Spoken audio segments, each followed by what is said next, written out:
He thought denying her a simple test drive would protect the prestige of his showroom. But before the sun set over Boston that evening, everyone inside those glass walls would learn a lesson about dignity they would never forget. Before we continue, where are you watching from? Drop your city or country in the comments below. And if you believe in dignity and justice, hit like and subscribe. These stories spark change. Now, back to Emily Carter. The polished marble floors of Reynolds Luxury Motors reflected the afternoon sunlight like still water as customers wandered among handcrafted machines worth more than most American homes. Chrome gleamed beneath crystal lighting. Soft jazz floated through hidden speakers. Every detail inside the showroom whispered exclusivity. Then the front doors opened, and Emily Carter stepped inside wearing faded blue jeans, white sneakers, and a cream sweater that looked chosen for comfort rather than impression. At 35, she carried herself with the quiet confidence of someone who no longer needed strangers to validate her worth. Her brown hair rested loosely against her shoulders, and a canvas tote bag hung gently from one arm.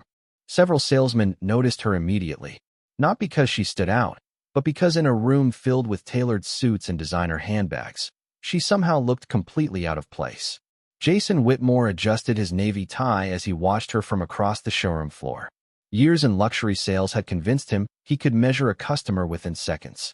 Watches, shoes, posture, car keys. He considered himself an expert at reading wealth. The moment his eyes landed on Emily's worn sneakers, he believed the conversation was already over before it had begun. Emily stopped in front of a silver Falcon GT Signature Edition resting beneath a spotlight. Only 12 had been delivered to North America that year. She smiled softly as her fingers hovered near the glass barrier surrounding it. William would love this color, she thought quietly to herself. Their 15th anniversary was only weeks away. A surprise had always been more meaningful than extravagance, and for years her husband had jokingly called the Falcon his impossible dream car. Jason approached with the practiced smile that had closed millions in sales, though his eyes carried none of its warmth. "Good afternoon, ma'am. Beautiful car, isn't it?" Emily nodded. "It's perfect, actually. I was wondering if it might be possible to schedule a test drive today." Jason glanced briefly at her clothes before looking back toward the vehicle. "The Falcon GT isn't part of our standard demonstration fleet," he replied smoothly. "We reserve test drives for qualified buyers only." Emily blinked slightly. "I understand. Is there a qualification process I should complete?" Jason folded his hands in front of him. "Most clients interested in vehicles at this level establish financial credentials with us beforehand. It's simply policy." Around them, conversations seemed to quiet ever so slightly. Emily offered a polite smile despite the growing weight settling in her chest. "I see," she said softly. Jason returned the smile, though this one carried something colder beneath it. "Perhaps our pre-owned inventory might offer more practical options." The room did not react immediately, but somewhere near the espresso bar, someone stopped stirring their coffee. The first crack in the afternoon had just appeared, and no one inside Reynolds Luxury Motors yet understood how expensive that moment was about to become. Emily let the silence settle between them for a moment before returning her attention to the Falcon GT resting beneath the showroom lights. Up close, the metallic silver paint carried hints of blue beneath the reflections of the chandeliers above, almost like the surface of the Atlantic under a winter sky. William would have noticed that immediately. He always noticed details other people overlooked. Jason followed her gaze and mistook the softness in her expression for longing rather than memory. It happened often in places like this. People wandered in to dream for a few minutes before returning to lives that existed very far away from six-figure automobiles and invitation-only launches.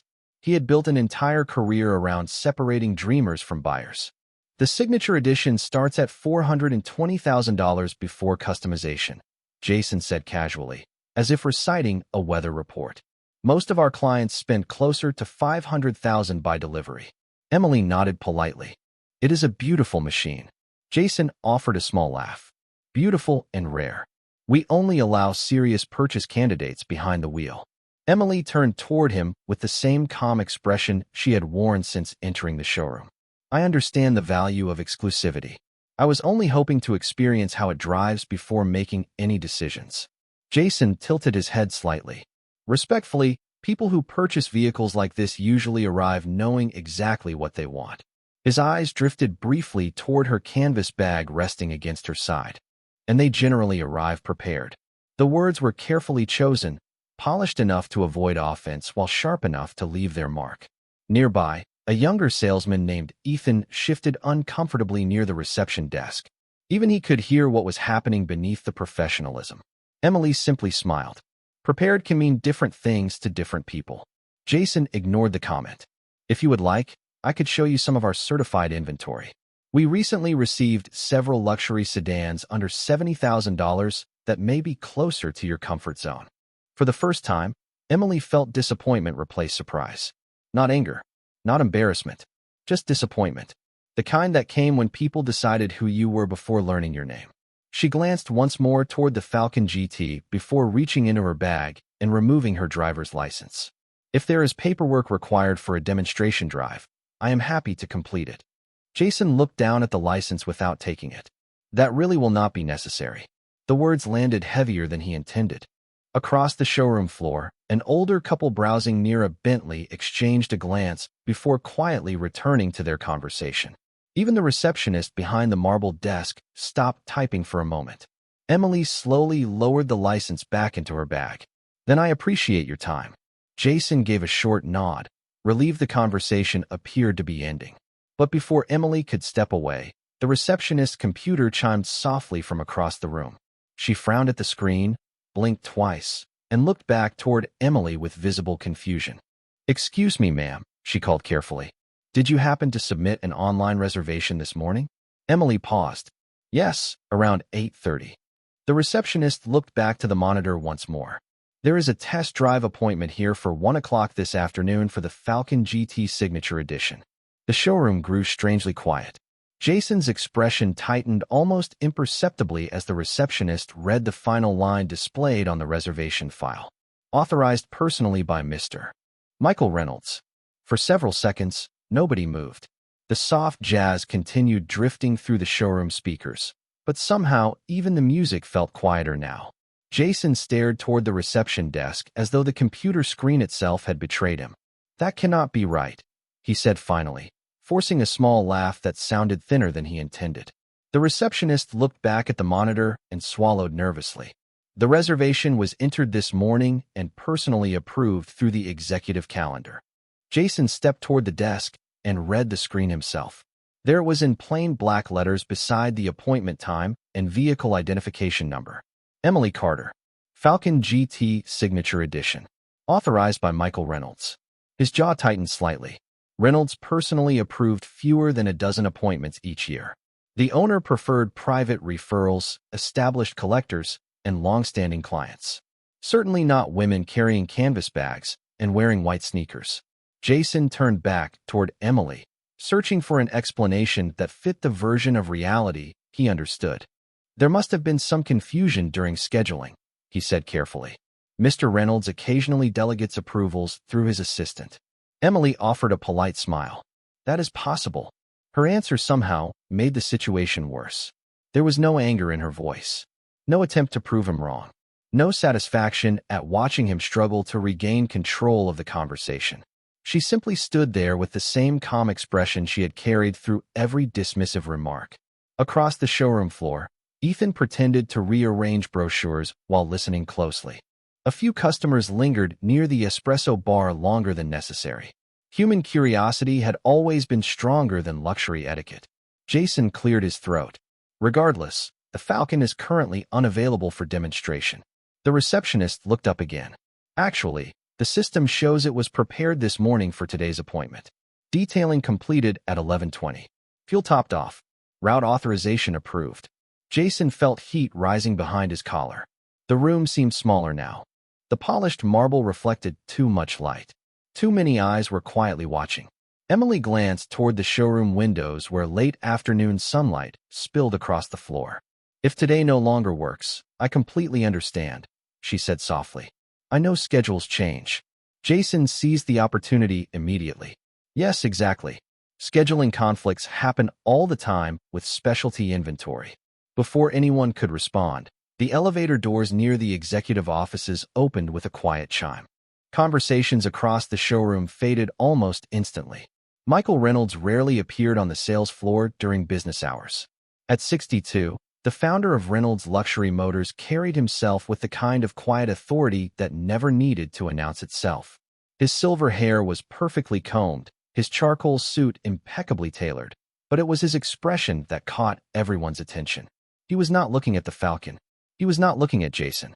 He was looking directly at Emily Carter. The owner crossed the marble floor with measured steps before stopping only a few feet from her. For a brief moment, surprise flashed across his face, followed almost immediately by concern. "Mrs. Carter," he said carefully, "I was told there seemed to be some confusion regarding your appointment." The room went silent. Jason felt his stomach sink as Michael Reynolds turned toward him with an expression he had never seen before. Not anger. Something worse. Disappointment. Jason opened his mouth to respond, but no words came immediately. In 7 years at Reynolds Luxury Motors, he had seen celebrities, athletes, executives, and collectors walk through those doors. He had memorized faces from financial magazines and business journals. Yet somehow the woman standing in front of him with a canvas bag and worn sneakers had never fit into any category he knew how to recognize. Michael Reynolds turned back toward Emily, and the concern in his expression softened into genuine apology. "Mrs. Carter, I want to personally apologize if your experience today has been anything less than exceptional." Emily offered a small smile that somehow carried more grace than triumph. "There is no need for apologies, Mr. Reynolds. Mr. Whitmore was simply following what he believed was best for your business." Those words landed harder than anger ever could have. Michael glanced briefly toward Jason before returning his attention to Emily. "Even so, every guest who walks into this showroom deserves respect before assumptions." The marble floor seemed to absorb the silence that followed. Nearby customers pretended not to listen while listening to every word. Ethan stood frozen beside the reception desk, holding a stack of brochures he had long forgotten to organize. Michael nodded toward the Falcon resting beneath its spotlight. "Your vehicle is ready whenever you are." Emily looked toward the car for a moment before shaking her head gently. "Actually, I think I would rather wait." Michael appeared surprised. "Of course. May I ask if there is an issue with the vehicle?" Emily smiled faintly. "No issue at all. It was never really about the car." For the first time that afternoon, Michael Reynolds seemed to understand there was more happening beneath the surface than a failed appointment. He studied her expression carefully before lowering his voice slightly. "Would you mind if I called your husband?" Jason looked up immediately. Several customers exchanged curious glances.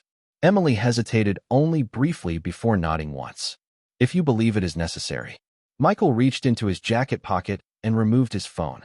The movement itself seemed ordinary, yet somehow every person in the showroom watched it happen.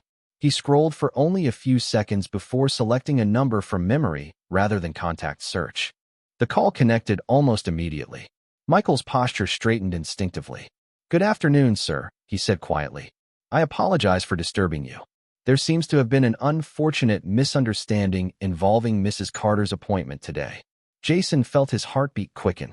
He had expected a husband perhaps, maybe an attorney, possibly an affluent customer with influence in local business circles.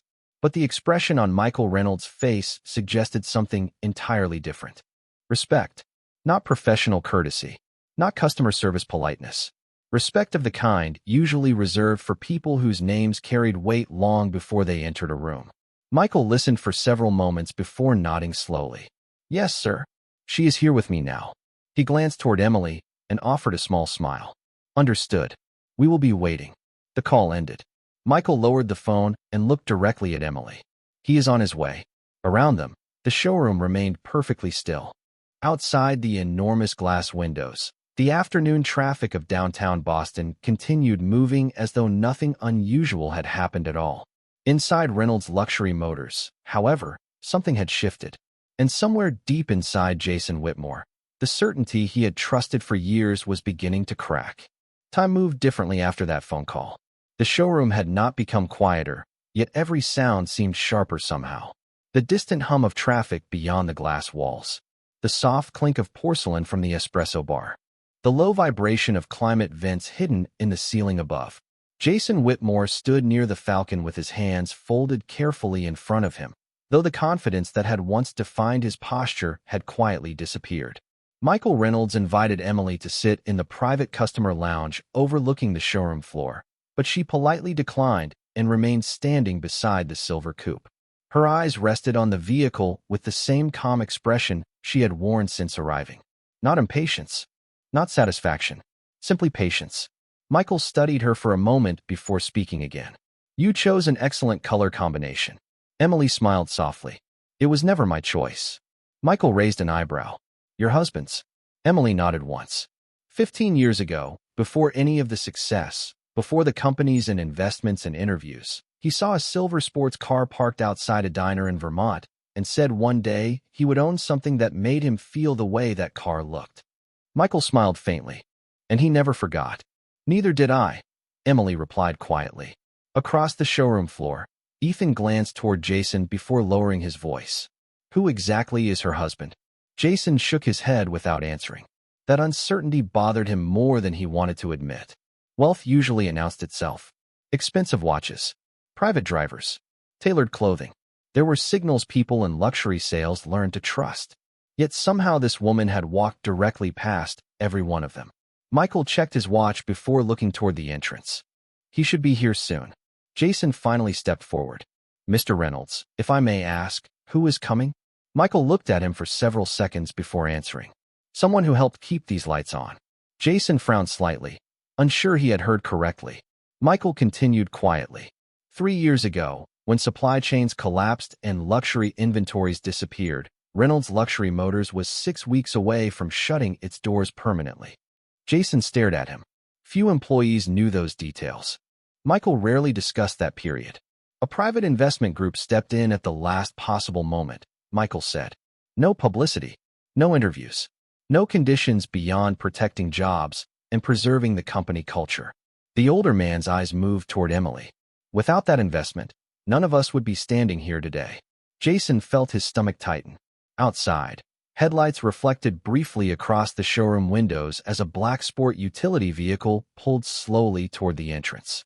There were no security escorts, no exotic supercars, no dramatic arrival that announced power before a word was spoken. Just a clean black vehicle that blended almost perfectly into downtown Boston traffic. The driver's door opened and a tall man in a charcoal jacket stepped onto the sidewalk. He looked more like a university professor than a billionaire investor. Michael Reynolds straightened immediately. Ethan did the same without understanding why. Even several customers near the reception desk instinctively turned toward the entrance.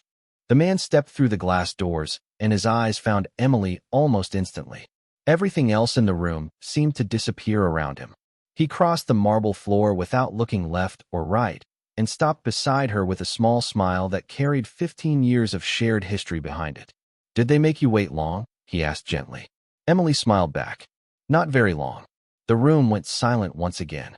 Because in that moment, everyone understood the first thing he had done was not ask about the car. He had asked about her.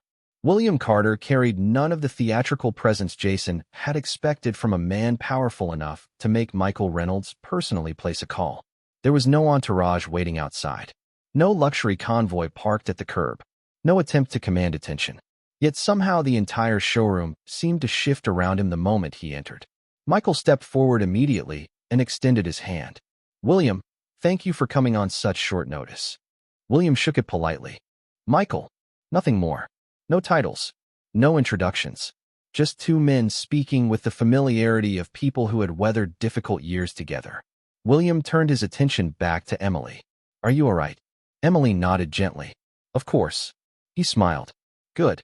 Only then did his eyes finally move across the showroom, taking in the Falcon beneath the lights, the employees standing awkwardly nearby, and Jason Whitmore, who suddenly found the marble floor unusually interesting. Michael cleared his throat softly. There appears to have been a misunderstanding regarding Mrs. Carter's appointment this afternoon. William looked toward Emily rather than Michael. Would you like to tell me what happened? Emily hesitated for a moment before answering with characteristic kindness. Nothing dramatic.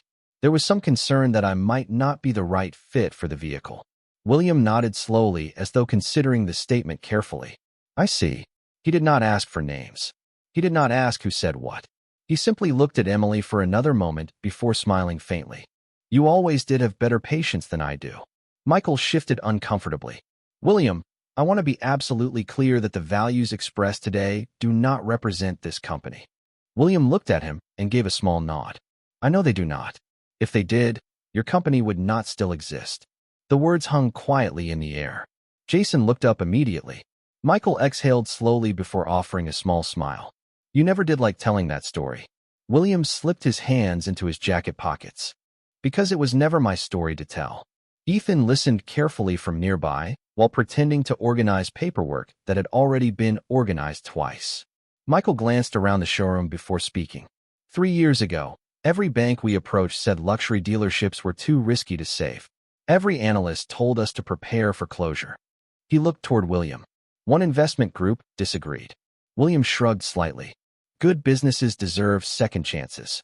Jason felt the blood drain from his face. He suddenly remembered the framed newspaper article hanging near the executive offices about Reynolds Luxury Motors surviving the economic downturn against impossible odds. He had read it dozens of times without ever paying attention to the name of the investment group at the bottom of the page. Carter Strategic Holdings. The realization arrived quietly but completely. William noticed the expression crossing Jason's face, but said nothing. Instead, he turned back toward Emily and gestured toward the Falcon. So, he said softly, what do you think? Emily smiled as she looked at the silver coupe resting beneath the lights. I think you were right 15 years ago in Vermont. William laughed quietly. About what? She looked at him. Some dreams are worth waiting for. And for the first time that afternoon, Michael Reynolds smiled without reservation, while Jason Whitmore stood perfectly still, watching every assumption he had trusted slowly fall apart in absolute silence. For a long moment, nobody spoke.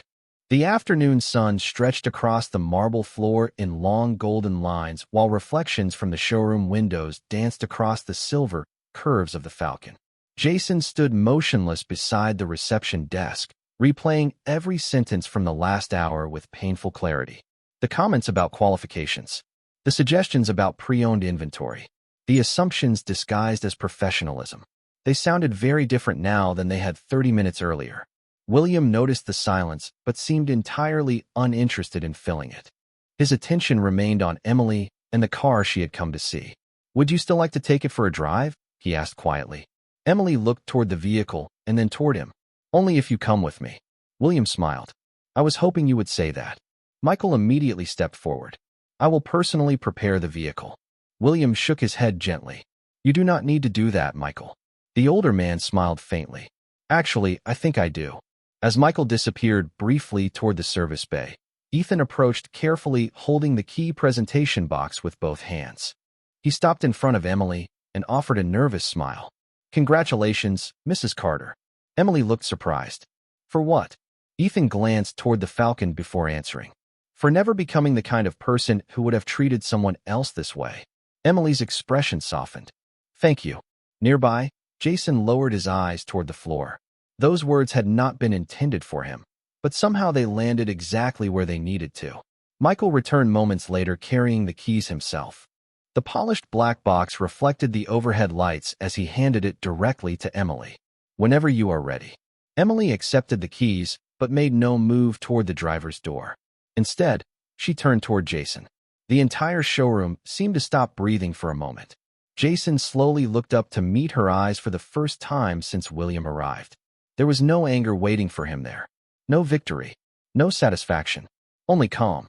Mr. Whitmore, she said softly, would you like to join us for the first lap around the city? Jason stared at her, unsure he had heard correctly. I am sorry. Emily smiled gently. You know the car better than anyone here. I thought you might enjoy showing us what makes it special. Even Michael Reynolds looked surprised. Jason opened his mouth, but no words appeared. Embarrassment had prepared him for criticism. It had prepared him for consequences. It had not prepared him for kindness. William watched the exchange quietly before offering a small nod of approval. Jason swallowed hard. Mrs. Carter, after the way I treated you. Emily interrupted softly. Everyone makes mistakes. Not everyone gets the opportunity to decide who they become afterward. The showroom fell silent once more. Somewhere near the entrance, the espresso machine hissed softly into the stillness. Jason looked down at the keys resting in her hand, and for the first time in many years realized that luxury had never really been sitting under the showroom lights. It had been standing in front of him wearing white sneakers and carrying a canvas bag all along. Jason rode in the passenger seat while Emily settled behind the wheel and William took the seat beside her. For a moment, nobody spoke. The interior of the Falcon smelled faintly of leather, cedar, and new beginnings. Sunlight spilled through the panoramic glass roof as the engine came alive with a quiet confidence that somehow matched the woman holding the steering wheel. Emily rested her hands lightly against the leather and smiled. "He was right about this part too," she said softly. William laughed. "The engine?" She shook her head. "No, the feeling." Jason sat silently as the vehicle rolled away from the showroom and merged into the late afternoon streets of Boston. The city moved around them in familiar rhythms. Traffic lights reflected against storefront windows. Pedestrians hurried toward evening plans. Somewhere nearby, church bells marked the passing hour. Yet inside the Falcon, time seemed strangely slower. Emily drove with calm precision while Jason explained features he had described hundreds of times before. Adaptive suspension, hand-stitched interior panels, performance modes designed for mountain roads and coastal highways. For years, he had delivered the same presentation with practiced enthusiasm. This time felt different. For the first time in his career, he found himself hoping someone enjoyed the car rather than simply bought it. As they crossed the Charles River, Emily glanced briefly toward the water shimmering beneath the bridge. "You know," she said quietly, "my father drove a pickup truck for 30 years. Jason looked over. "Really?" She nodded. "He used to tell me that you can learn almost everything about a person by watching how they treat someone who cannot offer them anything in return." The words lingered in the cabin long after she finished speaking. William looked out the window with a faint smile. "Your father was usually right about those things." Emily smiled back. "Almost always." When they returned to the showroom nearly 40 minutes later, several employees looked up as the Falcon pulled smoothly beneath the front entrance canopy. Michael Reynolds stood waiting outside beside Ethan while the evening sunlight reflected across the glass walls behind them.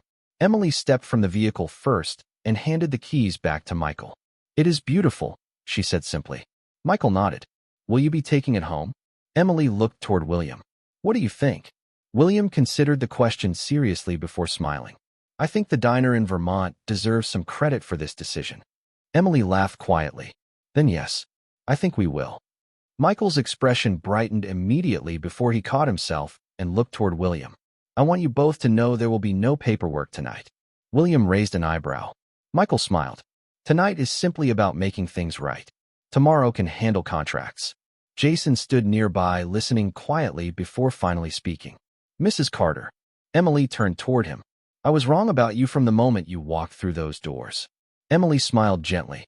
"No, Mr. Whitmore. You were wrong about yourself. I just happened to be the person standing in front of you when you figured it out." The evening air settled quietly around the showroom entrance. And once again, nobody seemed to know what to say after that. The paperwork was signed the following morning just after sunrise. Emily insisted on returning early before the showroom opened to the public because, as she explained to William over coffee, she preferred quiet moments before the world became noisy again. Boston was still waking when the Black Falcon waited beneath the same showroom lights where it had sat untouched the day before. Outside, the city moved through its ordinary routines.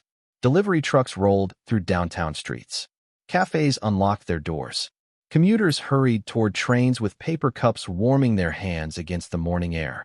Inside Reynolds' luxury motors, however, something felt different.